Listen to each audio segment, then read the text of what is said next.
Tonight, we step into the world of Sherlock Holmes in The Conspiracy of the Jade Compass. A priceless relic has vanished, leaving behind whispers of betrayal and a trail of danger in London's fog. Have you ever solved a case before the detective?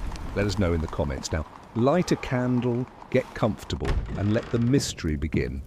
It was in the autumn of 1891, a season marked by a persistent London fog that seemed to cloak the city in a perpetual twilight, that Holmes and I became entangled in one of the most curious and sinister affairs of our career, an affair that would come to be known in certain closed circles as the matter of the Jade Compass. I had spent a dreary afternoon attending to my patients at the surgery in Paddington, the sort of minor ailments that left a physician more fatigued by tedium than by exertion.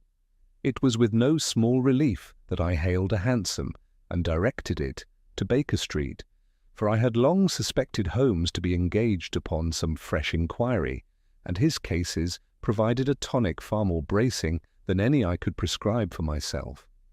When I entered our familiar sitting room, I found Holmes in his customary position, sprawled languidly upon the settee, his long fingers steepled beneath his chin, his hawk-like profile cut sharp against the glow of the gas lamp. Before him, on the table, lay a curious object, a small navigational instrument fashioned of jade, its surface glistening faintly green in the lamplight, the needle within trembling as though in agitation. I had scarce time to take it in when Holmes addressed me without lifting his eyes. "You are fatigued, Watson. I see from the slight mark of ink upon your cuff that your day has been spent with the dreary chronicles of prescriptions rather than the exhilaration of discovery." I smiled at his accuracy, but before I could reply further, Mrs. Hudson ushered in Inspector Lestrade, whose countenance bore a look of barely concealed agitation. "Holmes," said he, with none of the usual formalities, "we've a devil of a puzzle down Limehouse Way. A dead man, foreign by the look of him, and an object left at the scene which may be of interest to you." He gestured toward the jade instrument on Holmes's table. Holmes's eyes flashed with keen interest as he rose. "Ah, and the police have finally recognized the compass as something more than mere ornament." "Excellent, Lestrade. Pray give us the particulars." Lestrade cleared his throat and drew from his coat a folded report. "The victim was found this morning in a warehouse off Narrow Street near the river. A Chinaman, age uncertain, though not elderly. No papers upon him, no marks of struggle, but quite dead all the same. The cause, according to the divisional surgeon, is a puncture just below the left, earnest as a needle prick, but fatal. We searched the premises and found this oddity." He nodded toward the compass set upon a crate beside the body. "Nothing else disturbed. The warehouse belongs to a firm that imports teas and silks, but the place was locked from within." Holmes's eyes narrowed. He reached for the compass with delicate fingers, turning it beneath the lamplight. "Jade of this quality is seldom seen outside the treasuries of Peking, Watson. Observe the fine carving along the rim characters of the Middle Kingdom, denoting cardinal points in their system. And yet he touched the trembling needle note, how the magnet is disturbed, vibrating without cause, a curious property." Lestrade snorted. "Superstition, if you ask me. The Chinese are given such trinkets. Superstition?" Holmes's tone was sharp. "No, Lestrade, this is no idle bauble. It is a clue, perhaps the key to the entire affair." He tapped the instrument thoughtfully, then fixed Lestrade with his piercing gaze. "You say the door was locked from within. Were there windows, barred and high above?" "No possibility of escape, save by the river. And that route was undisturbed. Then we have the paradox of a locked-room murder, committed in silence, leaving behind a token of Eastern craft." Holmes's voice took on the note of a man scenting the trail. "Come, Watson, we must view the scene for ourselves. The Jade Compass is not the beginning of this affair, but it may very well be the end. Within the hour, we were conveyed by cab through the dripping mist of London, the gas lamps along the Strand, glowing faintly as though veiled in gauze. Limehouse, when at last we reached it, lay cloaked in darkness, the narrow streets twisting like channels of shadow, the air heavy with the mingled odour of spices, fish, and river mud. The warehouse to which Lestrade led us stood at the end of a narrow lane, its brick façade damp and glistening in the fog. Inside, the scene was one of desolation. Crates lay stacked in careless heaps, their labels blurred by dampness. Upon one of these lay the body, a small, wiry figure clad in plain dark garments, his face still and waxen. Holmes bent over him with the air of a man greeting an old adversary. "A puncture wound indeed," he murmured, examining the mark with his glass. No bruising, no sign of struggle. And yet this man met death as suddenly as though struck by lightning. "Watson, observe the pupils dilated as in cases of certain poisons. You perceive the faint discoloration at the lips?" I nodded gravely. "It suggests curare, or some exotic derivative. Death, swift and silent. Just so, a poison applied by means of a fine needle, perhaps from a blowpipe or similar device. The hand that wielded it is one well acquainted with subtle art." He straightened, his gaze sweeping the dim interior. But where did our mysterious assailant vanish? Locked doors, barred windows, no mark of entry or exit. Lestrade shifted uneasily. "It's a blasted conjuring trick, Holmes, that's what it is." Holmes smiled thinly. "All the better. A conjuring trick can be explained by reason, but let us not leap ahead, Watson. See here?" He drew my attention to a faint smear upon the floor near the crate, oil of a kind used to maintain fine mechanisms, and here he indicated a thread caught upon a splinter of wood fibre, greenish in hue, silk of Eastern weave. As Holmes gathered these fragments with delicate precision, I could not help but feel the creeping sense that we stood at the threshold of a labyrinthine intrigue, one whose threads reached far beyond this dingy warehouse. The jade compass, the exotic poison, the locked chamberlain bespoke a hand both ruthless and cunning. Holmes pocketed the compass once more, his eyes glittering with cold fire. "Watson, Lestrade, we are not dealing with the common ruffianry of the London docks. This is something older, subtler conspiracy whose roots may stretch to the very heart of the Orient. We must tread carefully, for the path ahead will be strewn with snares. Thus began the case of the Jade Compass, a case which was to test Holmes's faculties to their utmost and lead us into perilous waters indeed. The following morning dawned grey and sullen, the fog hanging low over Baker Street as though reluctant to lift its shroud from the mysteries of the previous night. Holmes had spent the small hours in restless activity, pacing the length of our sitting-room with the nervous energy of a caged hawk. The jade compass lay upon the mantelpiece, its faint green gleam lending a curious air of menace to the chamber. I had finally retired to my bed at an ungodly hour, yet when I emerged, I found Holmes as alert as though he had slept soundly. He greeted me with a curt nod, his keen eyes glinting behind the morning paper. "Watson, I trust you are fortified. We shall have a visitor of consequence today. Indeed, his carriage should be upon the street at this very moment." As though in answer to his words, the sound of wheels and hooves drew up before the house, followed by Mrs. Hudson's discreet knock. A moment later, she ushered in a gentleman whose appearance was as striking as it was unexpected. He was a man of middle years, his countenance bronzed by travel, his bearing one of command. His attire, though of excellent cut, bore subtle traces of foreign dust, and his eyes, dark and restless, darted about the room before settling on Holmes. "Mr. Sherlock Holmes," he said in a voice that combined authority with unease. Holmes inclined his head. "Pray be seated, sir."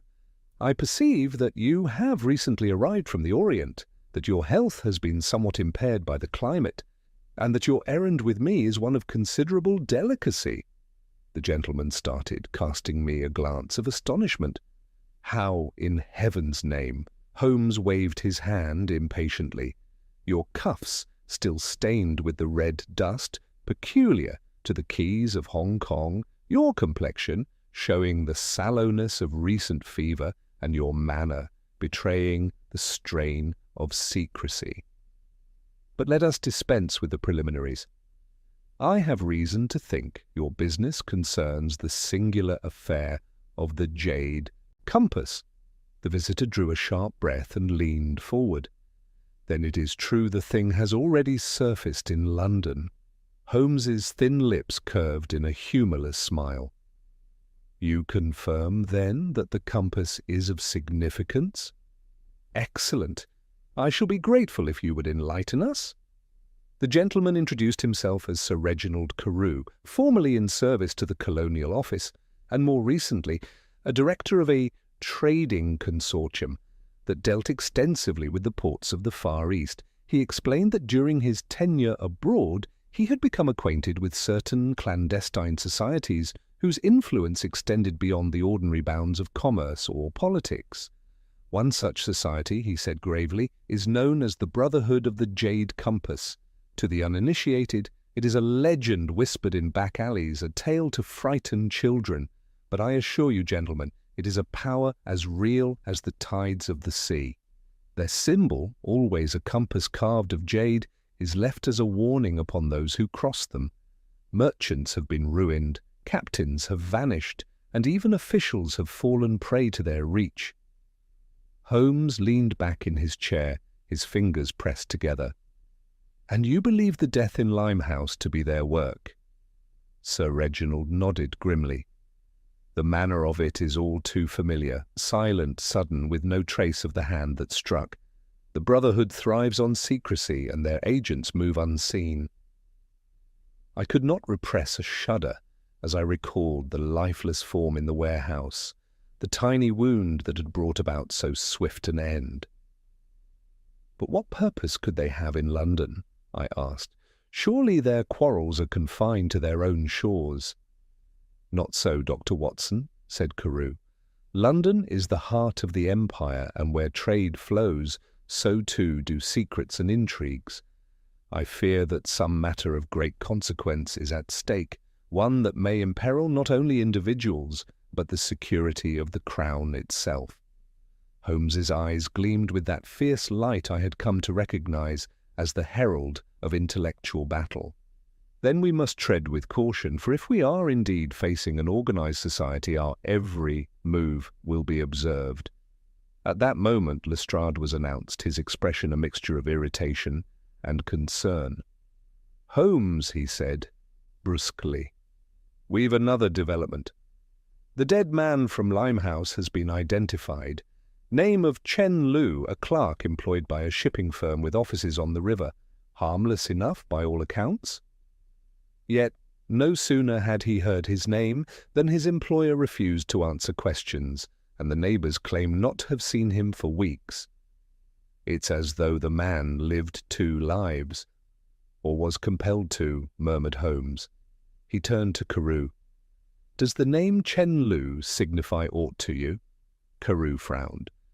"No, but if he was employed in shipping, it is possible he was coerced into service for the Brotherhood. They are adept at using pawns." Holmes rose and paced the room, his dressing gown flowing behind him. "So we have the clerk of obscure standing, dead by an exotic poison, a jade compass, symbol of a secret brotherhood, and the silence of those who should be most eager to assist.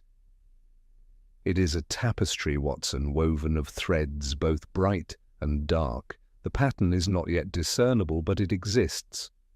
Lestrade grumbled. "I care little for patterns. What I need is a culprit I can clap in irons. Can you give me one, Holmes?" Holmes turned sharply, his voice edged with steel. "Patience, Inspector. To strike too soon is to blunder. Our quarry is not a common thief, but a master who delights in shadow. We must draw him into the light." For a long moment the room was silent, broken only by the ticking of the mantel clock. Then Holmes's manner changed abruptly, as it often did. He sank back into his chair and regarded Carew with a cold smile.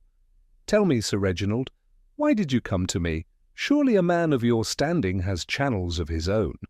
Carew hesitated, his gaze flickering toward Lestrade. "Because, Mr. Holmes, I have reason to believe I am being followed. Last night, upon alighting at Charing Cross, I glimpsed a figure in the fog, a man of Asiatic features. When I quickened my pace, he vanished. Since then, I have not known a moment's peace."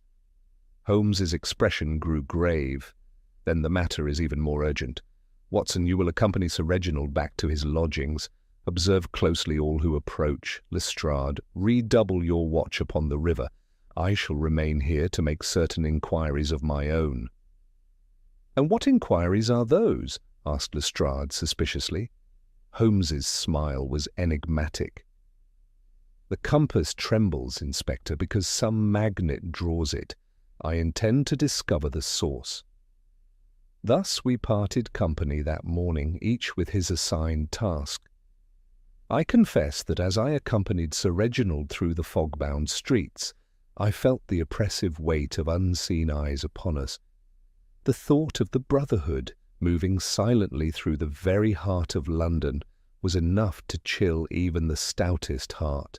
And yet, in Holmes's calm assurance, I placed my trust, certain that his unparalleled intellect would, in time, pierce the veil of this sinister conspiracy. The streets of London were still swathed in their mantle of fog as I accompanied Sir Reginald Carew from Baker Street. His lodgings, he informed me, lay not far from the Strand, in a respectable house that catered to gentlemen of means who desired privacy. Though he conversed with outward composure, I could not help but notice the quickness of his glance at each corner and the tightening of his hand upon his cane whenever a figure loomed through the mist. His nerves, it was clear, were on edge. For my part, I endeavoured to maintain a steady vigilance. The damp air clung heavily, muting the sound of hoof and wheel. Gas lamps shone like spectral orbs, their light suffused by vapour. It was a city transformed, familiar yet strange, and the notion that invisible watchers might lurk in every doorway pressed unpleasantly upon my imagination. More than once I fancied that the shuffle of feet behind us kept pace with our own, though whenever I turned, the pavement was empty. At last we reached Sir Reginald's lodgings, a tall brick building with an iron railing before the door. He ushered me inside with evident relief, and I found the rooms to be of comfortable, aspectric carpets, heavy draperies, and an array of curiosities that spoke to years spent abroad. Upon the mantel rested an ivory figurine of Chinese workmanship, and beside it a carved box, whose intricate lid seemed almost alive with coiling dragons. "Observe, Doctor," said Carew, forcing a smile as he gestured toward the objects. "Reminders of my service. Yet they seem less trophies now than tokens of some inescapable past." He sank into a chair, wiping his brow. I did my best to reassure him, remarking that Holmes would quickly pierce the veil of mystery and that the police were at hand. Yet even as I spoke, a faint noise drew my attention. It was the creak of a stair, soft but distinct. Carew started violently. We both listened. After a moment, silence returned, so profound that I might have doubted my senses, save for the look of dread upon his face. I strode to the door and flung it open. The narrow corridor beyond was empty, the stairwell deserted. Yet I thought I caught the faint odour of tobacco and acrid, foreign scent, quite unlike the familiar blends of our tobacconists. I closed the door, troubled. "Do you see?" whispered Carew. "They are never far." The rest of the evening passed without further disturbance. I remained until Carew, reassured by my presence, retired to his chamber.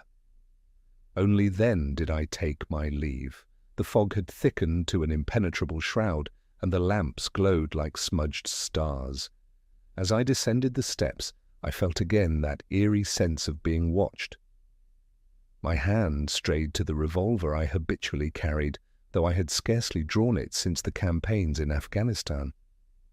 It was then that I perceived a movement across the street, the fleeting outline of a man, slight of build, who vanished into the mist the instant my gaze fell upon him. I hastened across, but the fog swallowed him as though he had never been. After fruitless searching, I hailed a cab and directed it back to Baker Street, uneasy in spirit. Holmes was awake when I arrived, his eyes bright with suppressed excitement. The jade compass lay once more upon the table, and beside it several slips of paper filled with notes in his fine, angular hand.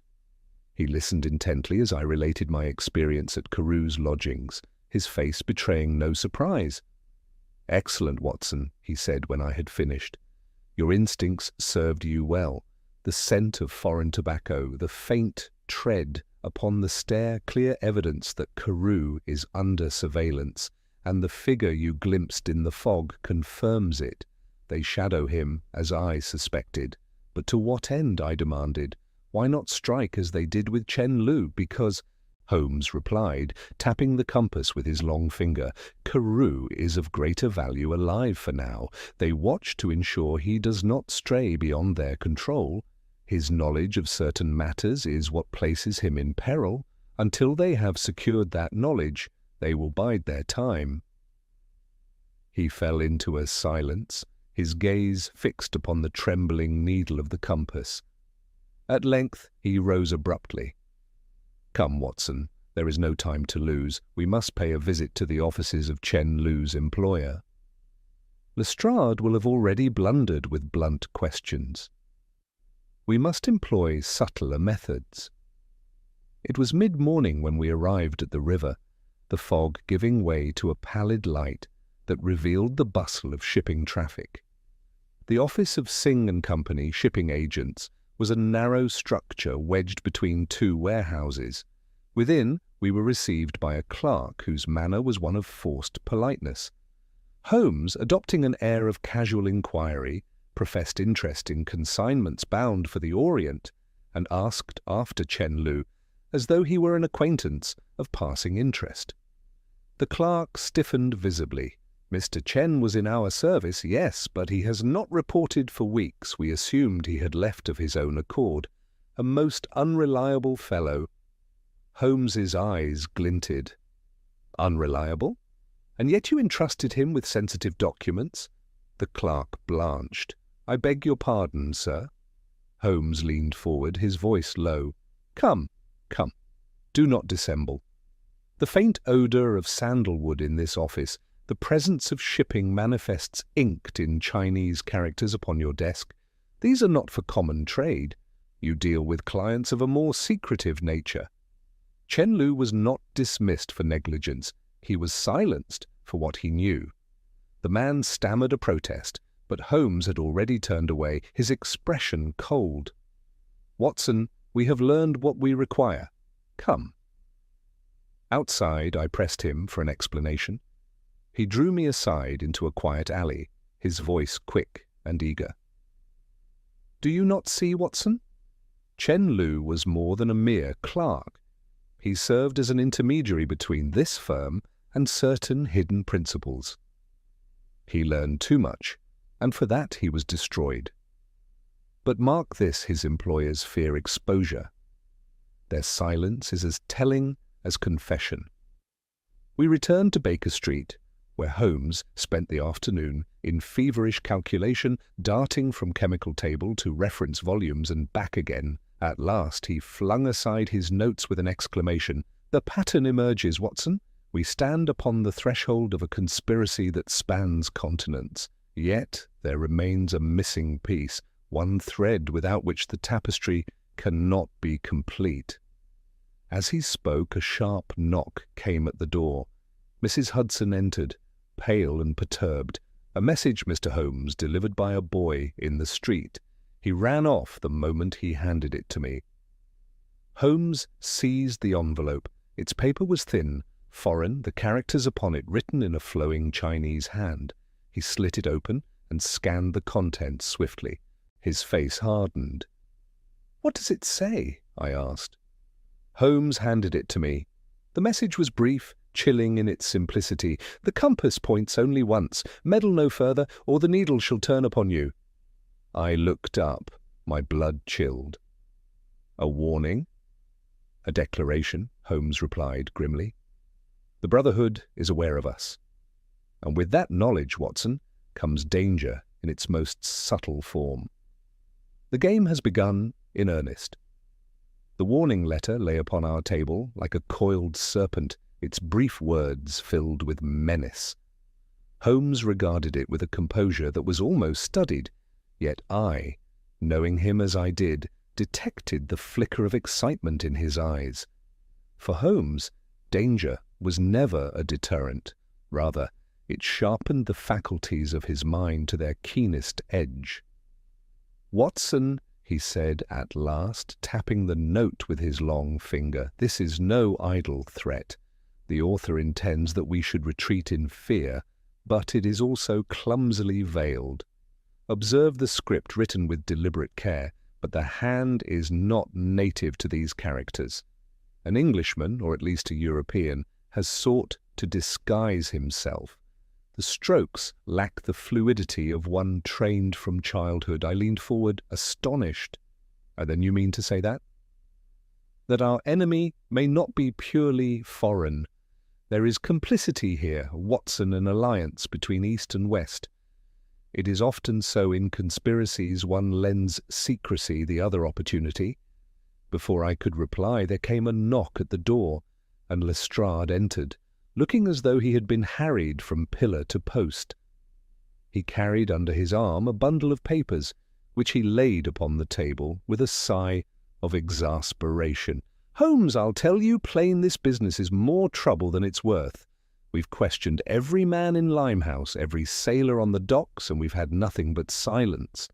But here he tapped the papers and discovered that Chen Lu was frequently in company with a fellow named Julian Devereux, a shipping magnate with offices near Tower Hill. A man of good family, but there are whispers of dealings not entirely above board. Holmes's eyes lit with sudden interest. "Devereux?" "Yes, I recall the name. His father squandered a fortune in speculation, leaving the son to restore the family honor. He maintains an air of respectability, yet rumor places him in ventures where law and commerce walk a perilously close line." Lestrade nodded. "The very same. He has been seen entering those Limehouse warehouses on more than one occasion. And by heaven, if he isn't tied to this Brotherhood, then I'll eat my hat." Holmes gave a thin smile. "Then we must put Mr. Devereux to the test. Watson, prepare yourself. We shall pay him a call this afternoon." The offices of Devereux and Company were housed in an imposing structure of brick and stone, its windows commanding a view of the busy Thames. Within, the trappings of wealth were evident: polished mahogany, brass fittings, and clerks moving briskly about their business. We were received in a private chamber by Julian Devereux himself, a man of striking presence. Tall, with a finely groomed moustache, and a manner at once courteous and cold, he carried himself with the air of one accustomed to deference. "Mr. Holmes," he said smoothly, offering a perfunctory handshake. "I have heard of your reputation, of course. To what do I owe the pleasure of this visit?" Holmes studied him with his piercing gaze. "It is not pleasure, Mr. Devereux, but necessity. We are investigating the death of Chen Lu, a man known to be in your company. Perhaps you can enlighten us as to the nature of your association." For the briefest instant, I thought I detected a flicker of unease in Devereux's eyes. It was gone as quickly as it appeared. He smiled faintly. "Ah, poor Chen. Yes, he was occasionally employed to translate documents for me, matters relating to trade in Canton. An intelligent fellow, though I cannot claim to have known him well. Holmes's expression remained unreadable. "And yet witnesses place you together in Limehouse on several occasions, entering warehouses not directly connected with your firm. How do you account for that?" Devereux's brow darkened. "This is impertinent, sir. My business affairs are my own, and if I choose to meet clients in Limehouse, it is no concern of Scotland Yard or of yourself." Lestrade, who had accompanied us, bristled. "You'll find it very much our concern when a man is found dead, with your name on his lips." Devereux's gaze hardened. "Inspector, you will find no proof of any wrongdoing here. I deal in commodities, not conspiracies. As for Chen Lu, his death is regrettable, but I am not responsible for the dangers of the streets he frequented." Holmes's hand moved idly across the desk, his fingers brushing against a curious object that lay half hidden among papers, a small carved amulet of jade, similar in hue to the compass but fashioned in the shape of a serpent. He examined it closely, though without comment, before replacing it exactly as he had found it. We took our leave shortly after, Devereux bowing us out with frigid politeness. Outside, Lestrade muttered angrily, "The man's as slippery as an eel. Did you see how he dodged every question? He's hiding something, Holmes. I can feel it." Holmes walked in silence for some moments, his head bent in thought. At length he said, "You are correct, Inspector, though perhaps not in the way you imagine. Devereux is indeed entangled in this affair, but I do not yet know whether as master or as pawn. His possession of that jade amulet is most suggestive." "What did it mean?" I asked. Holmes gave me one of his enigmatic smiles. "Patience, Watson. The meaning will declare itself in due course.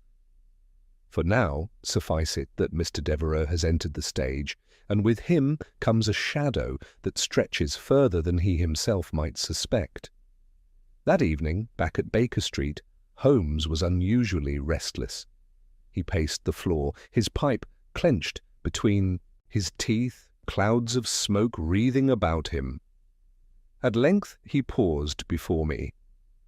"Watson, consider what we have learned. A murdered clerk, a jade compass, a warning in disguised script, and now Devereux, a man whose dealings are at best opaque.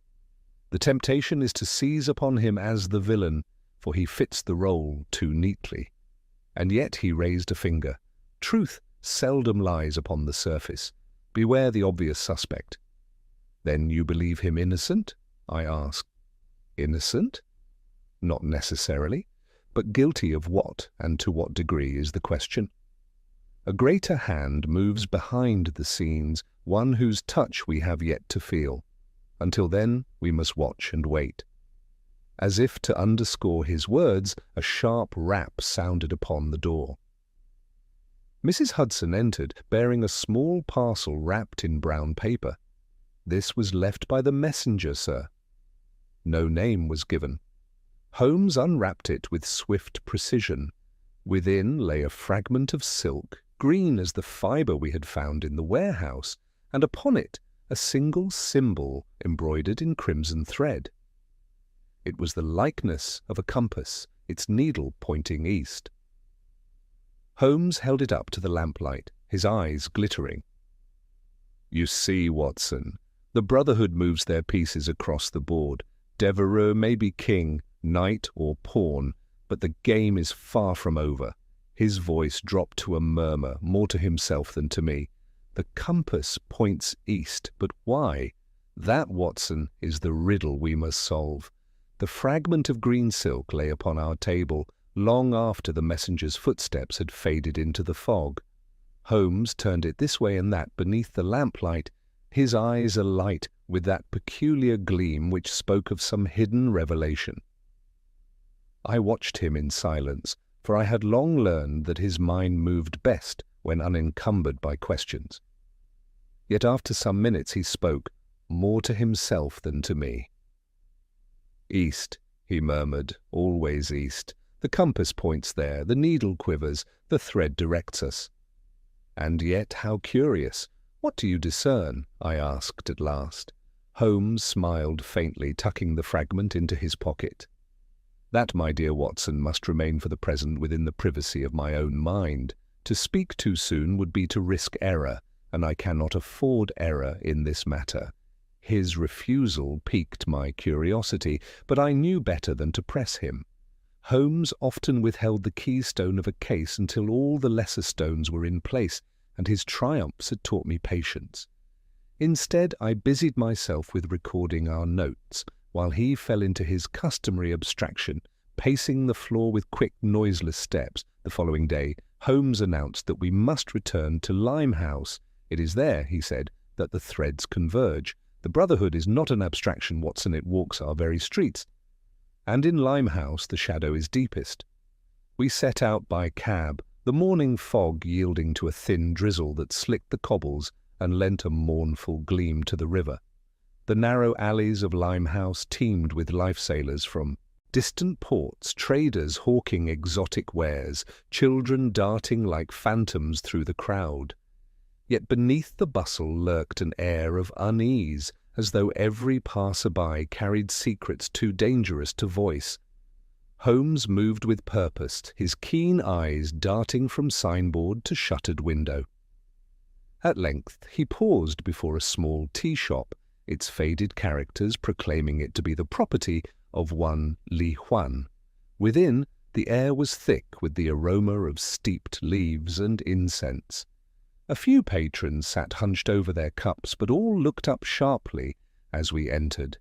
The proprietor, a grave man with a long queue and impassive features, approached with a bow.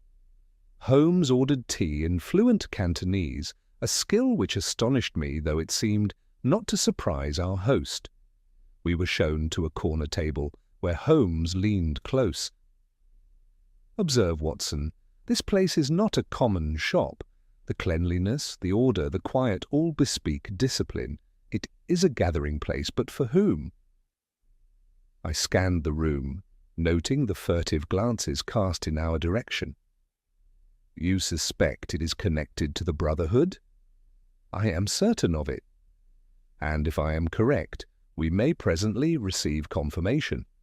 No sooner had he spoken than a young man entered, his garments damp from the rain. He carried himself with nervous energy, casting quick glances about the room. Upon seeing the proprietor, he whispered something urgently, producing from his sleeve a small packet. It was received with solemn nods, then carried behind a curtain. Holmes's eyes gleamed. "Did you note it, Watson? The packet bore the same green silk. We have stumbled upon their very conduit." We lingered over our tea until, at last, Holmes rose. He paid with quiet courtesy, then turned to me. "We must follow the young courier, quick, before he slips away." Outside, the drizzle had deepened, and the streets were slick with rain. The courier moved swiftly, his slight frame weaving through the crowd. We kept to the shadows, trailing him as he wound through twisting lanes toward the river. At last, he halted before a warehouse whose windows were shuttered tight. After a furtive glance, he slipped inside. Holmes drew me into an alcove. "You see, Watson? Another warehouse, another secret, but this one is not abandoned, as Chen-Lu's had been. It is alive, humming with activity." We waited a few minutes, but the door did not reopen. At length, Holmes's restlessness overcame him. "We shall not gain more by standing idle. Come, we must at least examine the exterior." We stole closer, our footsteps muffled by the rain. Through a narrow crack in the shutter, we glimpsed a dim interior lit by lanterns. Figures moved within 4, perhaps 5 men, arranging crates and consulting documents. And there, unmistakable upon the wall, hung the symbol of the compass embroidered in crimson thread. Holmes's hand gripped my arm, the Brotherhood's London cell. At last, we have found their nest. Just then, a sound behind us froze my blood. Footsteps soft, deliberate. We wheeled about, but the alley was empty. Yet the sense of being watched was undeniable. Holmes's expression hardened. "They know we are here." "We must withdraw before the net closes." We retreated swiftly, winding through the alleys until we regained the relative safety of the main thoroughfare. Only then did Holmes relax his grip upon my arm. He was pale, though his eyes still blazed with excitement. "Watson, the game grows perilous. They are aware of us, and they move with the precision of a military order. Yet in their vigilance they have erred. They believe themselves unseen, but we have glimpsed their very heart." We returned to Baker Street under a leaden sky. Once within our sitting room, Holmes paced with feverish energy. He produced the fragment of green silk once more, laying it beside my notes. "Now, Watson, I must tell you what I discovered last night, though you may not yet grasp its full import. The embroidery of the compass upon this silk looks closely at the needle. It does not point due east as one might suppose, but slightly askew northeast by east. A trifling detail, perhaps, yet such trifles often conceal great meaning. I bent over the cloth, and indeed the needle, stitched in crimson, was not aligned with the true east, but deflected a fraction. But what could such a deviation signify? Holmes's smile was cold. "That, my dear fellow, is the secret I intend to uncover. It may denote a place, a person, or a date. It is a cipher, hidden in plain sight. And until we break it, we remain in the dark." At that moment Lestrade arrived, flushed from exertion. "Holmes!" he cried. "We've news! Devereux was seen this morning in Limehouse, entering that very tea-shop you described. He stayed for a few minutes, then departed in haste. If you want your man, I'll have him under guard within the hour." Holmes raised his hand sharply. "No, Inspector, arrest him now, and you ruin everything. Devereux is important, but not as you suppose. Let him move freely a little longer. He will lead us to the master we seek." Lestrade scowled, muttering about Holmes's fondness for riddles, but he obeyed. When he had gone, Holmes turned back to me, his eyes glittering with the fire of pursuit. "Watson, the compass points not merely to east, but to a truth concealed beneath layers of deception. We are close, perilously close. The Brotherhood tightens its grip, yet in their tightening they betray themselves. The next move, my friend, is ours. The days that followed were heavy with foreboding. Holmes, though outwardly composed, showed every sign of inward agitation. He paced the sitting-room with ceaseless energy, shifting from microscope to chemical retorts, then back to his notes, muttering fragments of deduction that eluded my comprehension. The jade compass never left its place upon the mantelpiece, yet Holmes's eyes returned to it as though drawn by an invisible force. "Watson," he said on the third evening, pausing, "abruptly we are upon the brink. A great storm gathers. The Brotherhood knows we have pierced their veil, and they will not permit us to linger unscathed. When the storm breaks, it shall be violent and swift." I endeavoured to draw him out, but he would say no more. My unease deepened, for the ominous letter, the silk fragment, and the glimpse of the Brotherhood's warehouse all bespoke peril. Still I clung to Holmes's assurance that progress, though hidden, was being made. It was on the fourth morning that the storm he had predicted broke with brutal suddenness. Lestrade arrived, pale and dishevelled, his usual brisk manner replaced by shock. "Holmes," he cried, "there's been another murder this time, Sir Reginald Carew himself." The words struck me with such force that I staggered. Good heavens! Carew? When? How? This very morning. His landlady went to rouse him and found him lifeless in his bed. The room was locked, no sign of intrusion. The doctor says it was the same infernal method as before, a puncture wound, neat as a pinprick, behind the ear. Instant death, silent as a whisper. Holmes's features grew taut, but his voice was controlled. "So the Brotherhood has struck again. They silenced the one man who dared confide in us. Watson, fetch your hat. Inspector, we go at once." At Carew's lodgings, the air was heavy with dread. The once orderly rooms were unchanged, save for the still figure upon the bed. Sir Reginald lay as if in repose, his features composed, yet the tiny wound bore dreadful testimony. Holmes bent over him with clinical precision, his magnifying glass sweeping each detail. "Note, Watson, how there is no disturbance of the bedclothes. He did not struggle. Death came upon him in an instant. But how was it administered, Holmes?" I asked. "The door was locked, the windows barred. It is the same insoluble puzzle as before." Holmes's lips pressed into a thin line. "The locked chamber is their signature. It is intended to baffle, to terrify. Yet there is always a rational explanation. Observe the faint residue upon the nightstand oil of the same kind we found in Limehouse." And here he indicated a small indentation in the words mark, left by some instrument placed there momentarily. A tube, perhaps, or a mechanism of delivery. Lestrade shook his head. "You speak of blowpipes and poisons, Holmes, but how does a man slip into a locked room and out again unseen? It's wizardry." Holmes straightened, his expression severe. "There is no wizardry, Inspector, only ingenuity. The Brotherhood's agents are masters of subtle entry, of keys that turn where none should, of windows that open when they appear shut. We must not let their tricks dazzle us." He began a systematic examination of the chamber, inspecting skirting boards, window frames, even the grate of the fireplace. At last he paused, holding up a tiny shred of fabric caught upon a splinter of wood near the sill. It was the same green silk. "They leave their mark, Watson. Deliberately, I think. Each crime is not merely an act of murder, but a message. The compass points, the silk remains, the needle trembles.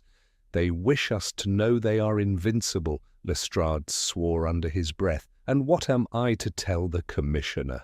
That a secret society murders gentlemen in their beds while Scotland Yard wrings its hands?" Holmes's gaze flashed. "Tell him that Sherlock Holmes is upon their track, and that justice, though delayed, will not be denied."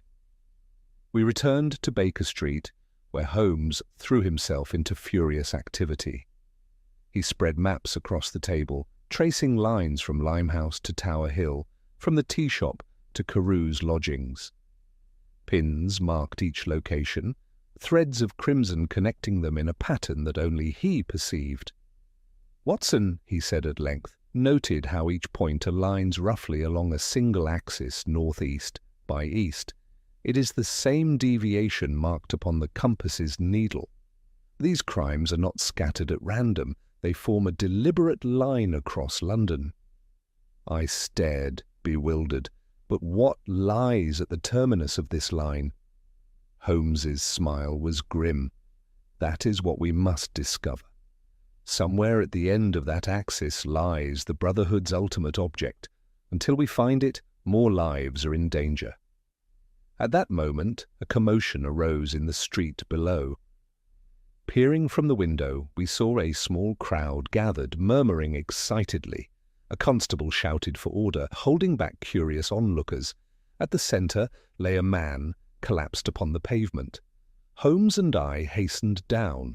The man was one of the tea shop's patrons who had seen his face only days before.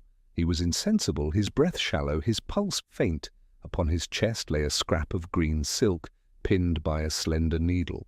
The message was unmistakable. Holmes knelt, examining the needle. "Curare again, Watson, the same silent killer. But why leave the victim in the open street? They seek not secrecy now, but spectacle. It is a declaration of power." The unfortunate fellow was carried away, though Holmes shook his head at any hope of recovery. We returned upstairs, the weight of the Brotherhood's menace pressing heavily upon us. Holmes flung himself into his chair, his face drawn, yet fierce. "Do you not see, Watson? The stakes have risen. It is no longer the death of a clerk in some forgotten warehouse. The Brotherhood strikes at officials, merchants, even their own followers. They mean to terrify London into paralysis." "And what of Devereux?" I asked. Where does he stand in this bloody web? Holmes's eyes narrowed. That is the question. Devereux is entangled, but whether as instigator or as a tool, I cannot yet determine. His jade amulet, his presence in Limehouse, his secrecy all point toward guilt. Yet the pattern is too neat, too readily offered. I mistrust the obvious. He leaned forward, his voice dropping. Watson, the Brotherhood is clever, but they are not infallible. In their arrogance, they have left a clue, one I have already discerned. I shall not speak of it yet, for the moment is not ripe. But mark me, the time will soon come when I must act decisively. Until then, we must walk in shadow, for the enemy's eyes are upon us. That night I lay awake long after the lamps were extinguished, my thoughts troubled by the image of Carew struck down in his chamber, and of the nameless victim sprawled upon the street with the silken token upon his breast. The Brotherhood of the Jade Compass seemed less a society of men than a phantom that moved invisibly through the heart of London, striking at will. Yet amid the fear I clung to a single certainty that Sherlock Holmes, with his inexorable logic, would pierce the darkness, however deep it ran. Holmes was seldom more formidable than when confronted by an adversary who prided himself upon secrecy. In the wake of Sir Reginald Carew's murder and the public slaying in the street, he passed a day in profound abstraction, his violin idle in its case and his pipe left cold upon the mantel. Instead, he sat with folded arms and eyes half closed, as though listening to some inward harmony inaudible to the rest of us.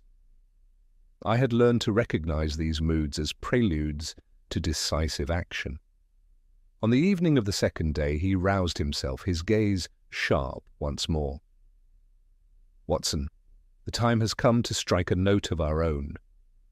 Hitherto the Brotherhood has dictated the tempo. Now we shall compel them to dance to ours. I leaned forward eagerly. What do you propose? A trap, my dear fellow. Nothing elaborate, nothing flamboyant, merely a snare, baited with information they cannot resist. They rely upon secrecy, therefore we must offer them the illusion of a breach in it. When they move to silence that breach, we shall be waiting. He rose and took from his drawer a sheet of foolscap, upon which he wrote in rapid strokes. When at last he handed it to me, I read with astonishment an announcement purporting to describe a forthcoming testimony by a certain unnamed shipping clerk who possessed knowledge of the Brotherhood's operations. It gave the time and place where this man, an entirely fictitious creation of Holmes, would be conveyed under police protection to Scotland Yard. "You mean to publish this?" I exclaimed. Holmes smiled thinly. "Not publicly. That would alert all of London. No notice shall be whispered into the right ears, carried by tongues accustomed to the traffic of Limehouse. Within hours, the Brotherhood will believe their secrecy imperiled. They cannot resist the chance to strike, and we, forewarned, shall observe their hand." "Is it not dangerous?" I protested. "They have killed without hesitation before." "Danger is our ally," Holmes replied calmly. "It forces the adversary into motion. An opponent in shadow is an invulnerable one who steps into the light to strike may be seized." The following afternoon found us in Limehouse once more. Holmes had shed his familiar garb for the coarse attire of a seaman, complete with a tar-stained hands and a ragged scarf. His transformation was remarkable, his keen features obscured beneath grime and a slouching cap. Even I, accustomed to his disguises, was hard-pressed to recognize him. For myself, he prescribed the role of a country doctor called to the river districts, an identity not far removed from truth. We took station in a narrow tavern opposite a warehouse, where Holmes had arranged for our fictitious witness to be conveyed at a stated hour. Lestrade, though at first sceptical of the plan, had positioned plainclothes constables at discreet intervals, all sworn to silence. The fog rolled thick over the river, muffling sound and cloaking the alleys in shifting shadows. Holmes sipped a measure of gin with sailor's indifference, his eyes never leaving the warehouse door. "They will come, Watson," he muttered. "Wait, and you shall see." The hours dragged slowly, broken only by the creak of timbers and the muffled cries of bargemen on the river. At length, just as the church clock struck 8, movement stirred in the mist. A small covered cart rolled up the lane, its driver hunched low. From within stepped 2 figures, cloaked and hooded, who appeared to guide a third between them. To all appearances, this was our witness under escort. Holmes's grip tightened upon my arm. "The bait is taken." Even as he spoke, shadows detached themselves from the surrounding alleys, 5, 6 men, silent and swift. They converged upon the cart, their movements so precise that it was clear they had rehearsed such strikes before. One drew forth a slender tube, gleaming faintly in the gaslight, while another brandished a curved blade. But in that instant Lestrade gave a sharp whistle, and the night erupted into confusion. Constables sprang from doorways, clubs raised, and cries rang out as the 2 sides clashed. The Brotherhood's men fought like demons, their weapons flashing, yet they were caught unprepared by the sudden resistance. 2 were seized, though the rest scattered into the fog with uncanny swiftness. Holmes sprang forward, casting aside his disguise, and with his usual fearless energy wrested the blowpipe from the grasp of one assailant. He examined it swiftly, even as the man was dragged away protesting. "Note, Watson, bamboo tube, the interior encrusted with resin, the weapon of choice, deadly and silent." The melee subsided almost as swiftly as it had begun. Lestrade wiped his brow, triumphant. "By George, Holmes, we've got them at last. 2 of the devils alive and the others on the run." Holmes's expression was far from exultant. "2 pawns, Inspector, valuable but expendable. The Brotherhood will sacrifice them without hesitation. Nevertheless, they may serve our purpose if we apply the right pressure." Back at Baker Street later that night, the captured men sat sullen and silent in Lestrade's custody. They gave no names, no answers, only a contemptuous stillness. Holmes, however, seemed undismayed. He examined the blowpipe under his glass, scraped a sample of the residue, and subjected it to chemical analysis with evident satisfaction. "Curare derivative," he pronounced. "But note this, Watson, the preparation contains an additive peculiar to certain tribes of Borneo. That detail is not insignificant. It may point us toward the route by which the poison entered London." Lestrade frowned. "You mean to trace the supply? That's a long road." "On the contrary, Inspector, London is a great city, but certain trades are narrow. Bamboo tubes of this size and quality are not sold at every corner. A few inquiries among importers may suffice. We shall find the merchant, and through him the hand that guides this conspiracy." When Lestrade departed with his prisoners, Holmes remained pensive, staring into the fire. At length he spoke, his voice low.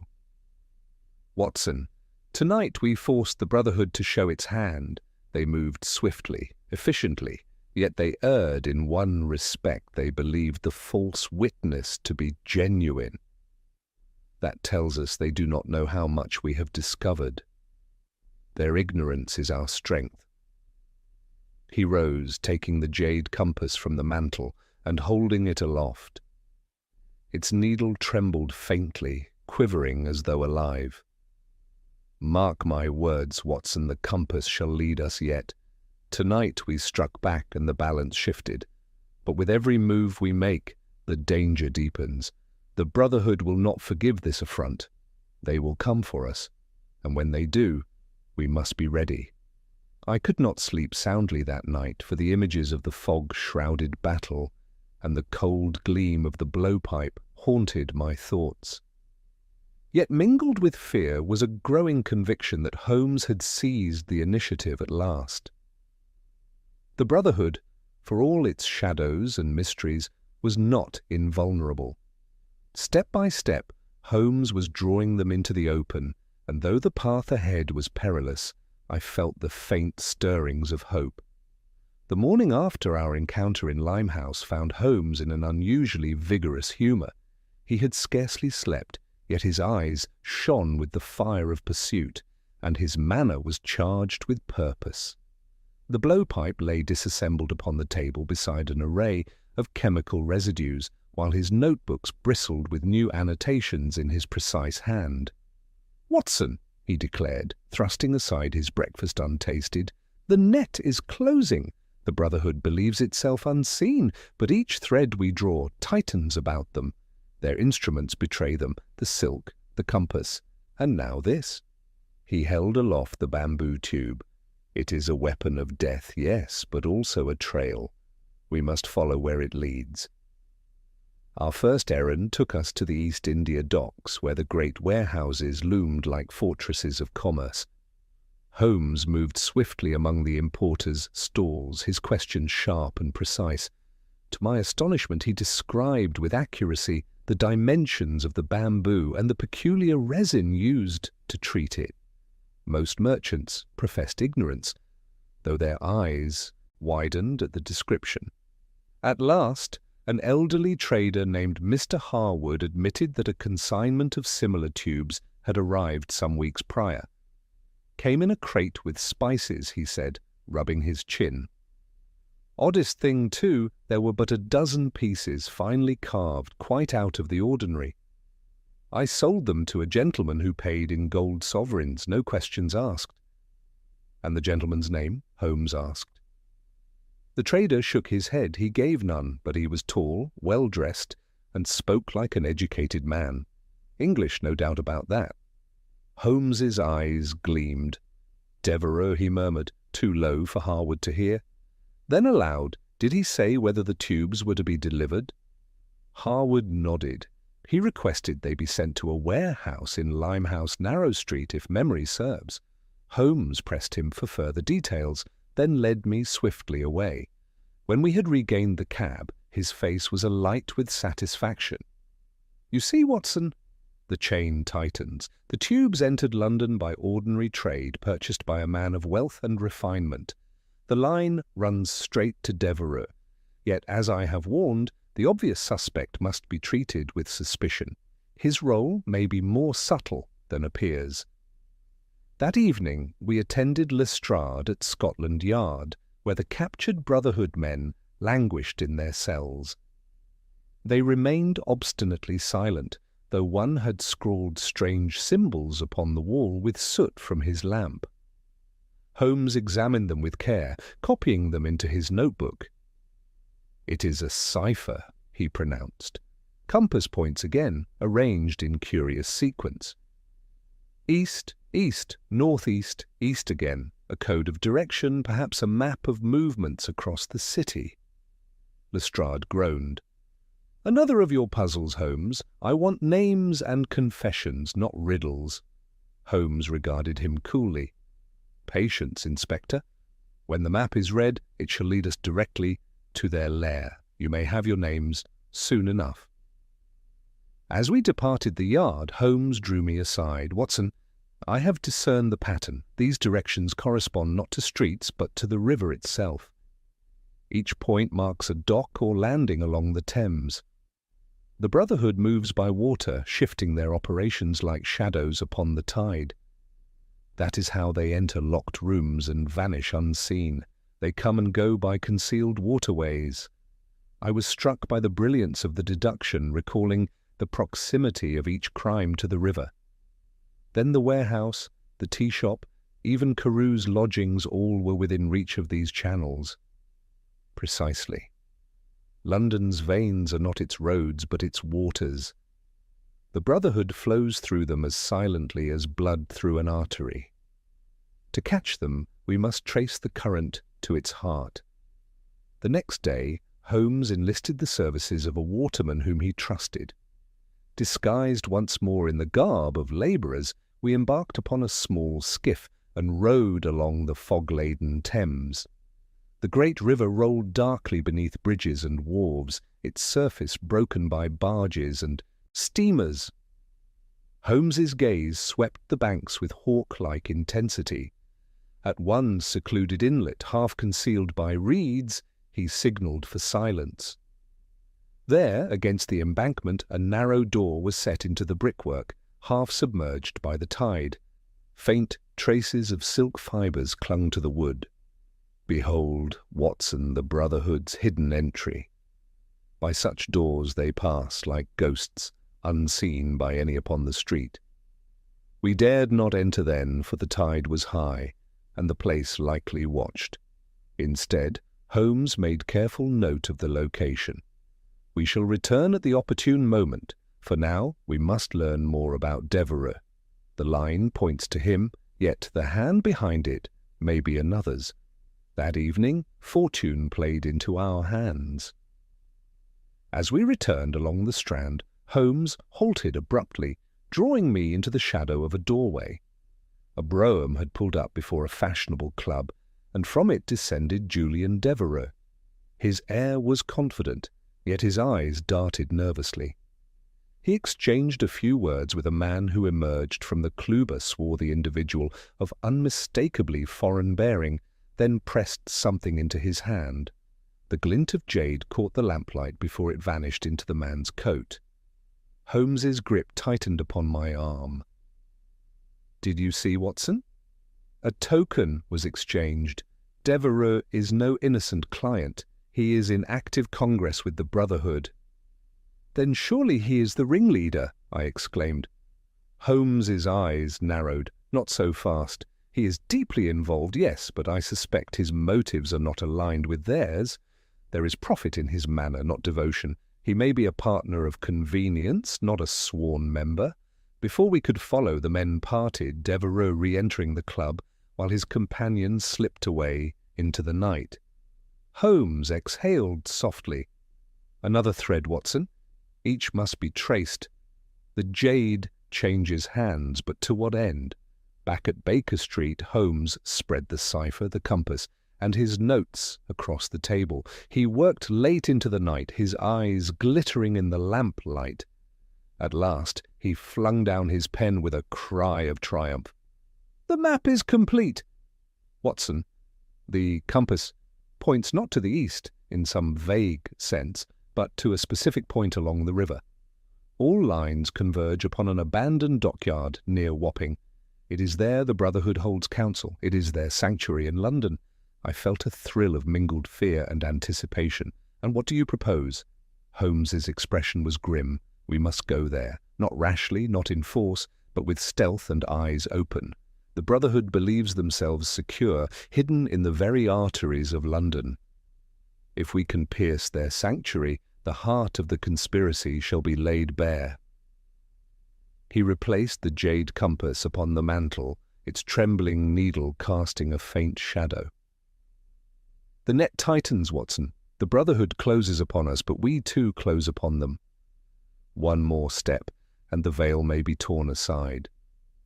That night, as I lay restless in my bed, I could not rid myself of the vision of that hidden door upon the river, and of Devereux's furtive exchange. The thought that we stood upon the edge of discovery, and of peril in equal measure, weighed heavily upon me. Yet I knew, with a certainty born of long companionship, that Holmes would not falter. His mind was fixed upon the compass, and wherever its needle led, we must follow into shadow, into danger, but also, I dared to hope, into truth. It was on a chill, moonless night that Holmes judged the time ripe to act upon his deductions. For 2 days he had bided his time, verifying his conclusions with such restless energy that I feared his health would give way. But on the 3rd evening he roused himself with sudden decisiveness. "Watson," he said, fastening the buttons of his dark coat, "the sanctuary of the Brotherhood awaits us at Wapping. The compass points true, and if we falter now, the trail may vanish forever. Will you accompany me?" I gave my assent without hesitation, though I confess a thrill of apprehension ran through me. In our many adventures I had faced peril in manifold guises, yet there was a quality to this case, its silent killings, its ghostly adversaries that chilled me more than pistol or blade. We set out shortly after midnight, a hired cab conveying us to the riverside. There Holmes dismissed the driver and led me down a narrow stair to where a small skiff awaited, secured through his trusted waterman. The Thames lay dark and sluggish, its oily surface reflecting the dim glow of distant lamps. The city loomed in shadow while the tolling of a bell drifted mournfully across the water. Holmes took the oars with the silent efficiency of one who had prepared every detail. "Noise is our enemy," he murmured. "The Brotherhood trusts secrecy, not numbers. If we are careful, we may observe without being observed." We rowed eastward, the river broadening as the warehouses gave way to abandoned yards and derelict docks. The air grew colder, tinged with the smell of tar and decay. At length, Holmes raised his hand, and we drifted into the shelter of a rotting pier. Before us rose the dockyard. He had described a cluster of crumbling sheds and warehouses, their windows dark, their outlines stark against the night sky. "There," he whispered, pointing to a large structure whose upper windows glowed faintly. "Do you see the light? That is no watchman's lantern. The Brotherhood convenes within." We secured the skiff and crept along the wharf, keeping to the shadows. Holmes moved with the silence of a cat, every sense attuned. I followed, revolver at the ready, my nerves taut. As we approached the warehouse, faint sounds reached us, the murmur of voices, the scrape of wood, the rhythmic beat of a drum so low it seemed more felt than heard. Holmes found a narrow crack between planks and motioned me to look. I pressed my eye to the gap and beheld a scene both exotic and menacing. The interior of the warehouse had been transformed into a chamber of ritual. Lanterns swung from beams, their light casting grotesque shadows. At the center stood a table upon which lay a great chart, its surface marked with compass points in red ink. Around it gathered a dozen men, some Asiatic in appearance, others unmistakably European. Among them, tall and conspicuous, was Julian Devereux. My breath caught at the sight. Devereux's face was set in grave lines, his hand resting upon a jade amulet at his breast. He conferred with the others in low tones, nodding occasionally, his manner one of authority rather than subservience. At his side, one of the Chinese men produced a scroll, which was unrolled upon the chart. Strange characters, bold and crimson, glared in the lamplight. Holmes's hand pressed my shoulder. "Do you perceive, Watson? It is as I feared. Devereux is no mere dabbler. He stands at the very council of the Brotherhood. But why, Holmes? What binds him to them?" "That," Holmes whispered, "is the riddle we must yet solve." We watched in tense silence as the assembly proceeded. At intervals a gong sounded, and the men raised their hands as though in oath. Then one by one they placed objects upon the chart coins, seals, tokens of Jade, each a pledge of allegiance. When Devereux's turn came, he laid down a folded paper, which the leader received with a solemn nod. The parchment was sealed with wax, bearing a compass emblem. Holmes's eyes glinted as he noted it. "That document may be the key, Watson, if only we could seize it." The meeting lasted nearly an hour. At its close, the chart was rolled away, the tokens gathered, and the lanterns dimmed. The men dispersed with swift precision, some vanishing into trap-doors that led downward, no doubt to the hidden waterways Holmes had surmised. Devereux himself departed by a side door, cloaked and hooded, his figure soon swallowed by the night. Holmes pulled me back into the shadows. "We have seen enough. To linger is folly. Come, we must withdraw before they scent us." We retraced our steps to the skiff, hearts pounding. Once upon the water, Holmes rowed with deliberate calm, though I could see the tension in his set jaw. Only when the lights of the sanctuary had faded behind us did he speak. "Watson, tonight we have looked upon the heart of the conspiracy. Devereux is inextricably bound to it, yet I remain convinced he is not the architect. There was another, did you note the man, who received his parchment? Short, wiry, with a scar upon his cheek. His bearing was one of command. That, I believe, is the true leader of the London cell. And what course shall we take now?" Holmes gazed out across the dark river. "We must act with both speed and cunning. To confront them openly would be to court destruction. Yet if we can secure that parchment, whatever pledge or agreement it contains, their entire edifice may crumble. We must draw Devereux into the open, compel him to betray his masters, whether willingly or not." He fell silent, his thoughts hidden.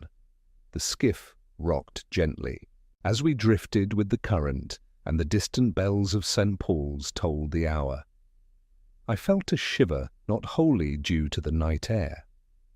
The Brotherhood's sanctuary had been revealed, yet the knowledge brought little comfort.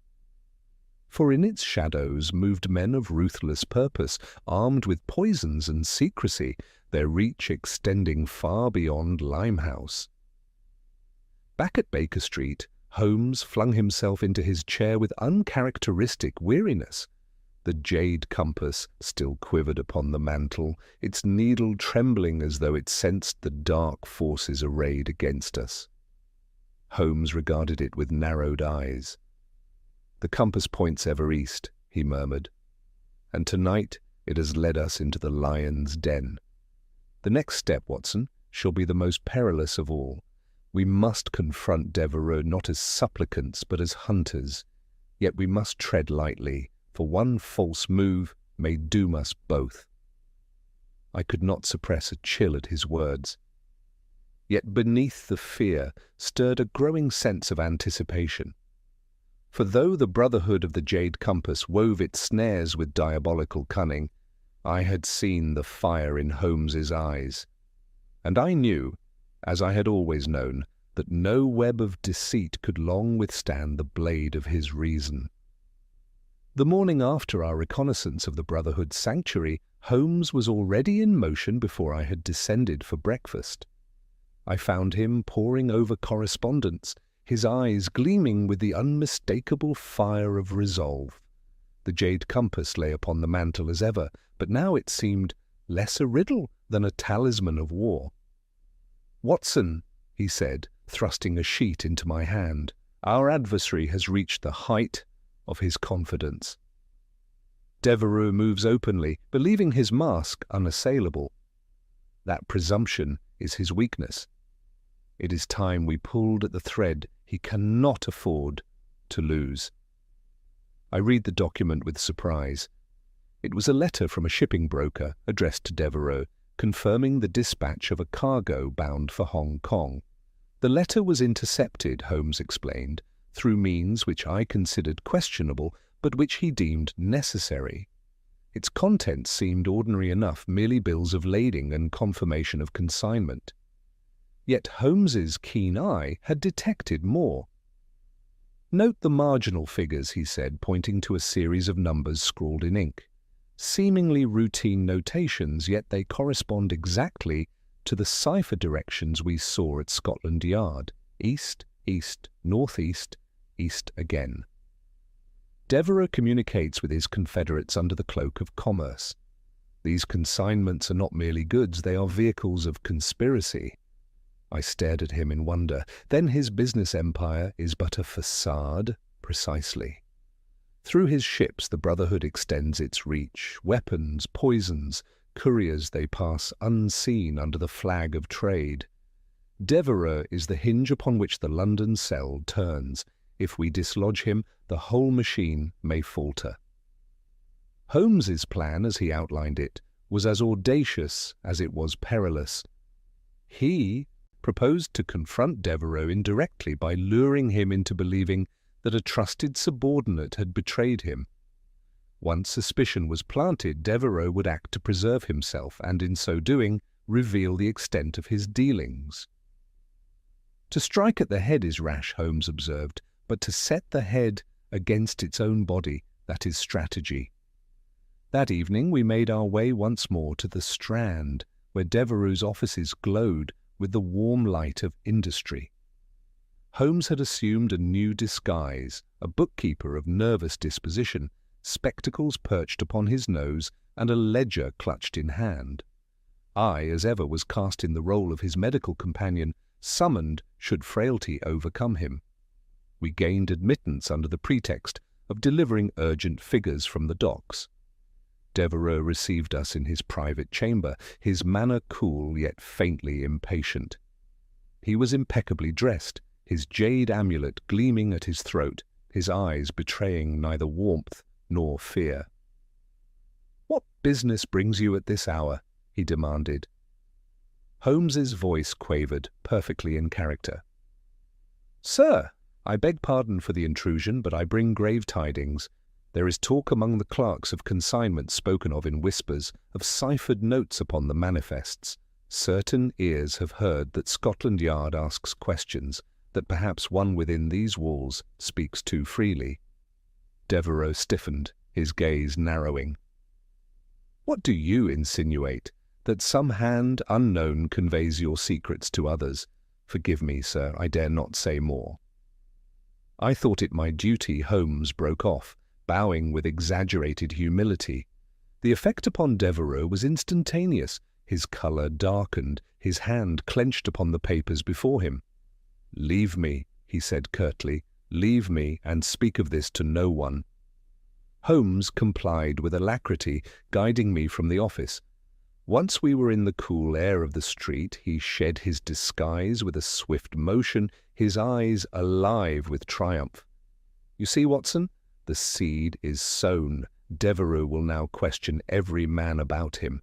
In his paranoia he will reach out to his masters, and in that reaching we shall intercept him." We shadowed Devereux over the following days. His composure, once ironclad, began to crack. Twice we observed him leaving his club in haste. Once he was seen pacing outside the tea shop at Limehouse, and on another occasion he slipped into a discreet townhouse near St. Catherine's Docks. Each move was made with increasing agitation, as though he sought reassurance from allies who gave him none. On the third night, Holmes judged the moment ripe. "Tonight, Watson, Devereux will make a desperate appeal.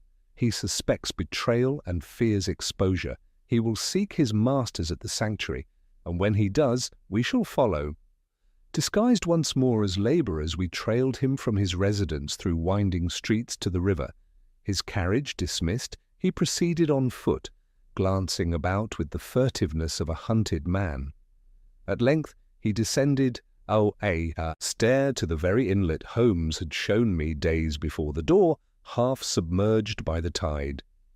Producing a key, he vanished within. Holmes's eyes gleamed. "Now, Watson, we tread upon dangerous ground. Keep your revolver ready and trust in silence." We slipped after him, the tide low enough to permit passage. Within we found a narrow passage of damp stone, leading to a stair that rose into the heart of the dockyard. Sounds echoed faintly, murmurs, the scrape of wood, the low beat of the drum. We crept upward until we reached a gallery overlooking the chamber of ritual we had spied before. The scene was much the same, lanterns swaying, men gathered about the compass chart. But this time Devereux stood apart, his voice raised in protest. We could not hear every word, yet his gestures betrayed agitation. He pointed to the parchment in the leader's hand, then struck his own breast as though in appeal. The scarred man, the true leader, as Holmes had described, answered coldly, his hand descending with finality upon the chart. Holmes's whisper stirred my ear. "Do you perceive, Watson? Devereux pleads for protection, but they no longer trust him. He is ensnared by his own masters." Even as we watched, two of the Brotherhood advanced toward Devereux. His composure broke. He recoiled, drawing forth a pistol. The chamber erupted into chaos. The gong sounded, men shouted, lanterns swung wildly. In the confusion, Holmes seized my arm. "Now, Watson, we must withdraw, or we shall share his fate." We retreated down the stairs, our footsteps echoing as cries rang behind us. When at last we gained the river door, the night air struck cold upon our faces. We scrambled into our skiff and pushed off, the sound of pursuit fading behind. Only when we were adrift in midstream did Holmes speak. His face was pale, his expression grim. "The snare has closed upon Devereux. Whether he escapes or perishes, his role is finished. But mark this, Watson, the Brotherhood reveals its ruthlessness even to its own. They devour the very hands that serve them." He drew the jade compass from his pocket, its needle trembling in the lantern light. "The end game approaches. Devereux was but one piece, and now that piece is removed from the board. Ahead lies the final revelation, and with it the true architect of this conspiracy." The night following our narrow escape from Wapping was one of ceaseless activities for Holmes. He dispatched notes by swift messengers, conferred at length with Lestrade behind closed doors, and examined the jade compass with an intensity that suggested the very needle whispered secrets to him. By dawn his plan was formed, and he allowed himself but a single hour's rest before rousing me with a brisk command. "Watson, the hour has struck. Tonight the Brotherhood of the Jade Compass shall gather for what they deem their triumph. Instead, it shall prove their undoing. Every piece is in position. The question is whether we can seize the king before the board is overturned." I asked what he meant, but he would only smile thinly. "Patience, my friend. You shall see all before the night is out." That evening, under a moon obscured by clouds, we set out once more for the river. Lestrade accompanied us, grim-faced, with a detachment of constables stationed at intervals along the embankment. Holmes, however, forbade any overt display of force. An open assault would scatter them into the alleys and sewers of London, never to be found again, he explained. We must let them believe themselves secure until the snare is sprung. We made our way to the dockyard, entering by the same hidden passage we had used before. Holmes moved with unerring confidence, guiding us through the darkness until we reached the gallery overlooking the Brotherhood's chamber. Tonight the scene was more elaborate than before. Lanterns blazed upon every beam, banners of green silk hung upon the walls, and the great compass chart dominated the table at the centre. Around it gathered more men than I had ever seen assembled in that place, no less than 20, their faces grave and expectant. At the head stood the scarred man, his presence commanding, his eyes glittering like steel. Beside him, somewhat apart, was Julian Devereux. His appearance was dishevelled, his air desperate, as though he had endured a night of pursuit. He clutched the jade amulet at his throat, as if it were a talisman against doom. Holmes's whisper reached my ear. "You see, Watson, the final act. Devereux has returned to plead once more, but tonight his masters shall not be merciful." The proceedings began with the strike of the gong, deep and resonant. The scarred leader spoke in tones low but distinct, his words carrying authority. At intervals, the men responded with a gesture of raised hands, their faces illuminated by the swaying light. Devereux then stepped forward, producing a packet of papers from his coat. He placed them upon the chart with trembling hands, speaking rapidly. I could not discern the words, but his manner was urgent, imploring. The leader received the papers with disdain. He unfurled them, cast a brief glance, then tore them in twain and flung them to the floor. A murmur of disapproval ran through the assembly. Devereux's face blanched, and he staggered back as two men seized him by the arms. Holmes's hand gripped my sleeve. "Now, Watson, the moment approaches. Steel yourself." The scarred man raised his hand for silence. From a casket upon the table he drew forth an object, the jade compass itself, its needle quivering in the lantern light. He held it aloft, and the company bowed as one. Then he set it upon the chart, the needle settling toward the east. His words, though spoken in a tongue I did not understand, were heavy with finality. Devereux struggled, crying out in English, "No, you cannot condemn me. I have served faithfully." The leader's only reply was a nod. One of the attendants stepped forward, producing a slender tube, the dreaded blowpipe. At this, I felt a surge of horror and made to rise, but Holmes's grip restrained me. "Not yet," he hissed. Another moment. The blowpipe was raised, its mouth aimed at Devereux's neck. The assembly waited, silent as death, and then, at the very instant when doom seemed certain, a sharp whistle pierced the air. From every side, constables burst through concealed entrances, men Holmes had stationed hours before, guided by signals he had arranged with Lestrade. The gallery itself shuddered as Holmes leapt down into the chamber, his revolver gleaming in one hand, his voice ringing like a trumpet. "Hold! In the name of the law of England, I charge you to desist." Chaos erupted. The Brotherhood cried out, some reaching for weapons, others scattering toward trap-doors. But Lestrade's men were ready, blocking each exit, clubs raised. A desperate struggle ensued, lanterns crashing, silk banners torn. Devereux, forgotten for the moment, sank to his knees, his face buried in his hands. The scarred leader fought with the fury of a cornered beast, his blade flashing in the light. Holmes confronted him without hesitation, parrying the blow with his revolver barrel and striking him sharply across the wrist. The weapon clattered to the floor, and constables closed in to bind him. Within minutes, the chamber was subdued. The Brotherhood lay in custody, their sanctuary desecrated, their banners trampled underfoot.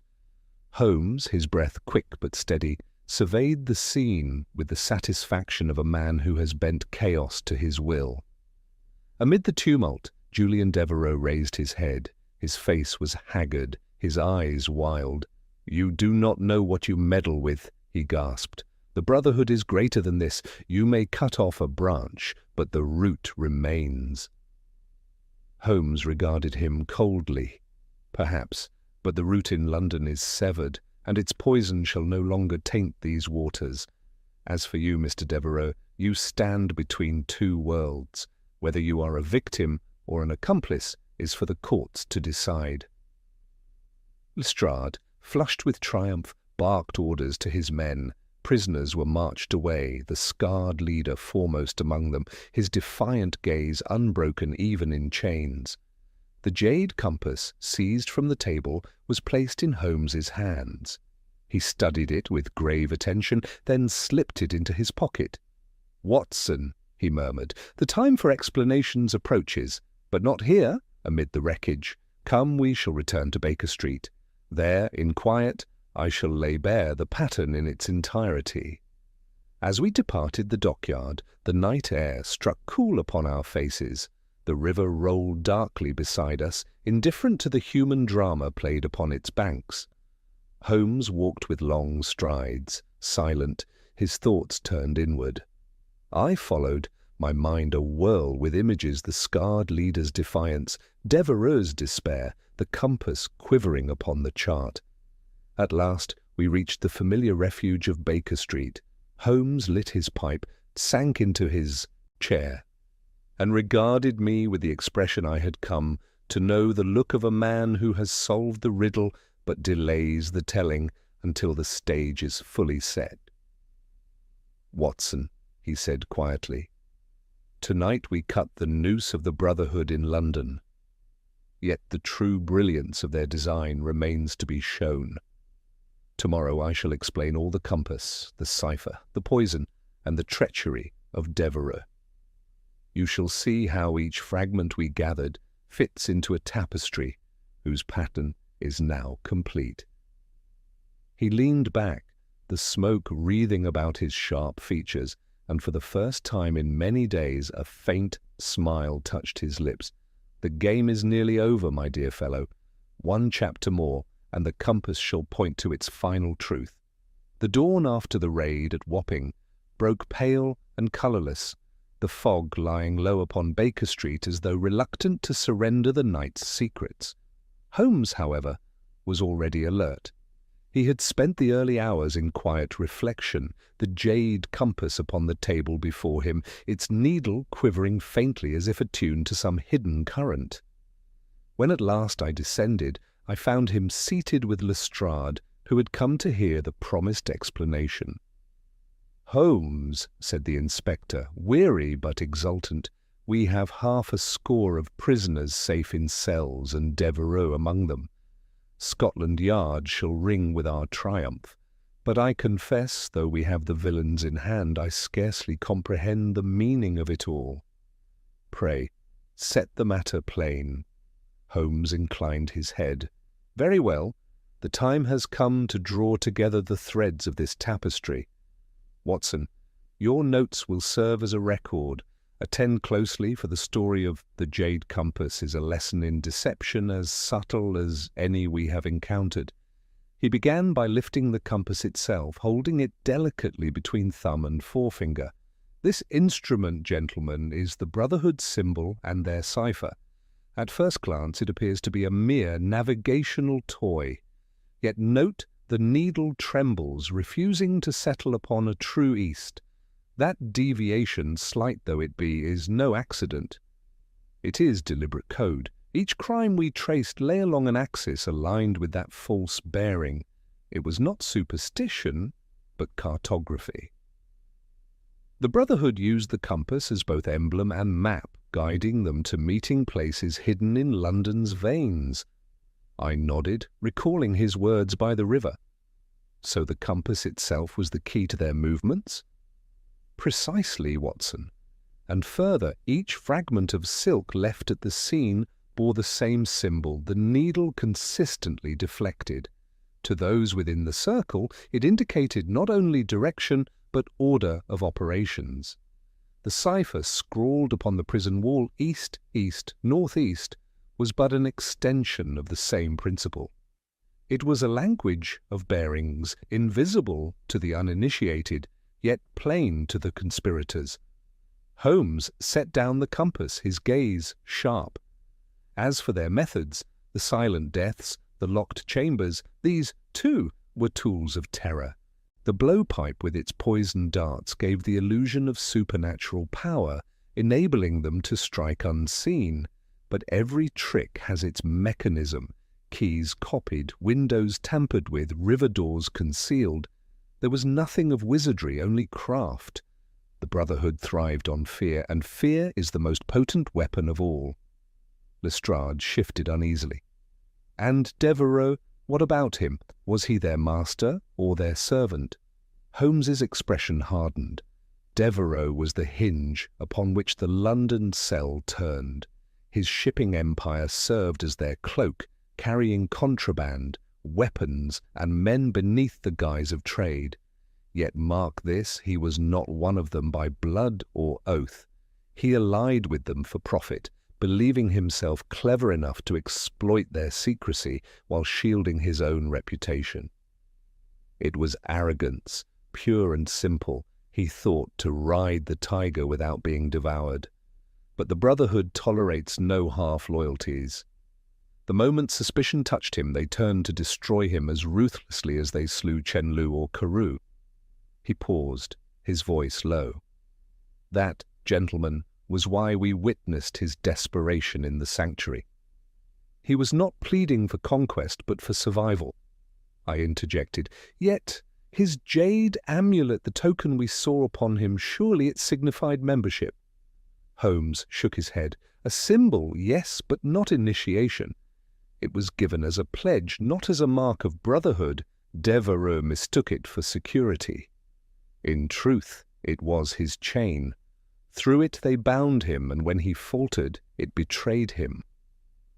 Holmes turned his gaze upon the jade compass once more.